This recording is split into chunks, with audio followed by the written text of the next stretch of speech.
Hello दोस्तों, कैसे हो आप सभी। तो देखिए, आज केवीएस का जो टीजीटी का एग्ज़ाम है वो हो चुका है और जो ये पेपर है ये हिंदी विषय का है टीजीटी का। तो मैं इसको सोल्व करवाती हूँ। जिन्होंने भी एग्ज़ाम दिया है वो इसको सोल्व कर ले और अपने जो मार्क्स है वो कमेंट बॉक्स में ज़रूर बताइएगा। तो शुरू करते हैं इसका पहला क्वेश्चन। निम्नलिखित में पूर्वी हिंदी की बोली नहीं है, तो इसका राइट आंसर होगा कन्नौजी। भारत की संविधान सभा ने हिंदी को संघ की राजभाषा के रूप में स्वीकार कब किया था? 14 सितंबर 1949 को। भारत के संविधान की किस अनुसूची में भारत की भाषाओं का उल्लेख किया गया है? 8वीं अनुसूची में। निम्नलिखित में दुखांत ट्रेजेडी का अंग नहीं है? भाषा शैली। तो देखिए, अभी यहाँ पर मैंने इसका आंसर भाषा शैली माना है। अब जो केवीएस है वो क्या मानता है, क्योंकि इसके अंदर ट्रेजेडी का एक अंग पद शैली एवं भाषा के नाम से भी दिया गया है। तो ये कोई क्वेश्चन अभी डाउटफुल है। इसके बाद देखते हैं इसका पांचवा क्वेश्चन। निम्नलिखित में कहानी का मुख्य तत्व नहीं है, तो इसका जो राइट आंसर होगा दृश्य होगा। निम्नलिखित में बहुब्रीहि समास का उदाहरण है? नीलकंठ। सातवां क्वेश्चन, शब्द और संधि विच्छेद की दृष्टि से असंगत युग्म है, तो इसका राइट आंसर होगा एक, क्योंकि इसका जो संधि विच्छेद है वो मत और एक के होगा। चारु चंद्र की चंचल किरणें खेल रही है जलथल में, स्वच्छ चांदनी विही हुई है अवनी और अंबर तल में। काव्य पंक्तियों में काव्य सौंदर्य की वृद्धि के लिए प्रयुक्त अलंकार कौन सा है? तो जो इसका राइट आंसर है वो अनुप्रास अलंकार होगा। और ये जो प्रश्न है ये हमारे एग्जाम में भी पूछा गया था। इसका 9वां प्रश्न है, निम्नलिखित मुहावरों और मुहावरों के अर्थ में असंगत युग्म कौन सा है? गंगा नहाना। सीता गीता से अधिक परिश्रमी है, वाक्य में रेखांकित अंश क्या है? विशेषण पदबंध। निम्नलिखित में मैत्रेयी पुष्पा की आत्मकथा कौन सी है? कस्तूरी कुंडल बसे। 12वां प्रश्न है इसका, हजारी प्रसाद द्विवेदी की पुस्तक हिंदी साहित्य उसका उद्भव और विकास का प्रथम संस्करण किस वर्ष में प्रकाशित हुआ? तो इसका जो राइट आंसर क्या हो जाएगा? 1952।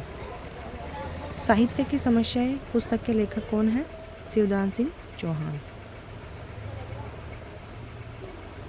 इसका 16वां प्रश्न है, आधुनिक नारी के व्यक्तित्व के इतने विविध पक्ष, इतनी गहराई और सूक्ष्मता से के साथ अपने आगे प्रत्यक्ष कर सकना और फिर उसे शब्दबद्ध कर सकना अपने आप में एक बड़ी साहित्यिक उपलब्धि है। तो देखिए, इसका जो आंसर है वो अभी तक मिला नहीं है कोई सी भी बुक में। तो जैसे ही मिल जाएगा मैं आपको इसका कमेंट में पिन कर दूंगी, तो आप देख लीजिएगा। 7वां प्रश्न है इसका, गोरा और भुवन अज्ञेय की किस रचना के पात्र है? तो ये नदी के द्वीप इसका राइट आंसर हो जाएगा। रामधारी सिंह दिनकर की पुस्तक संस्कृति के 4 अध्याय के प्रथम संस्करण का प्रकाशन कब हुआ था? सन 1956 में। एक और द्रोणाचार्य नाटक के रचयिता कौन है? शंकरशेष।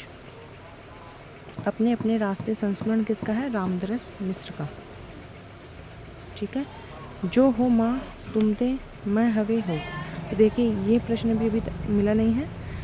3-4 प्रश्न ऐसे हैं जिनके उत्तर अभी मिले नहीं हैं। तो जैसे ही इनके उत्तर मिल जाएंगे मैं आपको कमेंट बॉक्स में इसके उत्तर बता दूंगी। 22वां प्रश्न है, शीस पगा न जगह तन पे प्रभु जानने को आहे बसी के ही ग्रामा। तो इसका राइट आंसर क्या हो जाएगा? नरोत्तम दास। 23वां प्रश्न है इसका, निम्नलिखित में रीतिकालीन कवि चिंतामणि त्रिपाठी की रचना कौन सी नहीं है? तो इसका राइट आंसर क्या है? साहित्य सार, क्योंकि ये मतीराम की है। 24वां क्वेश्चन है, किसका कथन है आलम रीतिबद्ध रचना करने वाले कवि नहीं थे, वे प्रेमोन्मत्त कवि थे और अपने तरंग के अनुसार रचना करते थे, इसी से इनकी रचनाओं में हृदय तत्व की प्रधानता है।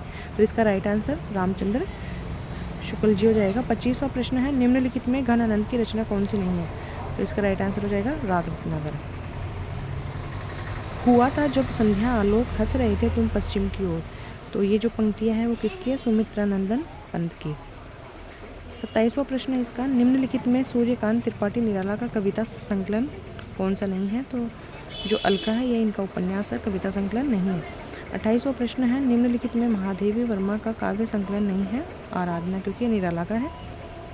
इसके बाद है, निम्नलिखित में अज्ञेय का काव्य संकलन नहीं है। तो इसका राइट आंसर हो जाएगा 3 लोग भूल गए हैं, क्योंकि ये रघुवीर साई का है। इसके बाद इसका 30वां प्रश्न देखते हैं क्या है। निम्नलिखित में रामधारी सिंह दिनकर की रचना नहीं है, तो इसका राइट आंसर हो जाएगा अर्चना। 31वां प्रश्न है, रानी गायत्री प्रेमचंद के किस उपन्यास की पात्र है? तो इसका राइट आंसर हो जाएगा प्रेमाश्रम। 32वां प्रश्न है, घर की बात आत्मकथा के लेखक कौन है? रामविलास शर्मा। 33वां प्रश्न है, आदिकाल की इस दीर्घ परंपरा के बीच 150 वर्ष के भीतर तो रचना की किसी विशेष प्रवृत्ति का निश्चय नहीं होता। धर्म, नीति, श्रृंगार और सब प्रकार की रचनाएं दोहों में मिलती है। आदिकाल की रचनाओं के बारे में प्रस्तुत कथन किस आलोचक का है?